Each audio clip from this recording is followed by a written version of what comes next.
65 वर्ष पहिले प्रजातन्त्र दिवसको अवसर पारेर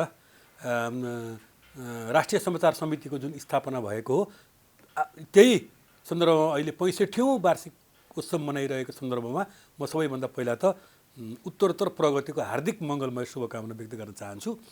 यो राजशासनले अनेक बाधा व्यवधान आरोह अवरोह समस्या र चुनौतीहरूको सामना गर्दै यो लामो यात्रा पुरा गर्न सफल भएको छ। यसका लागि बधाई पनि दिन चाहन्छु। राजशासनले लामो समयदेखि नेपाली जनतालाई सत्य तथ्य निष्पक्ष र विश्वसनीय समाचार चाहिँ जुन पस्कने काम गरेको छ त्यो चाहिँ हामी सबैका लागि एउटा खुसीको विषय हो। र अहिले राजशासनले समय सेवा विस्तार गरेर आफूलाई चाहिँ अन्तर्राष्ट्रिय स्तरको चाहिँ न्युज एजेन्सीका रूपमा चाहिँ अघि बढाउने जुन एउटा प्रयत्न पनि गरिरहेको छ यो पनि हाम्रो लागि खुसीको विषय हो।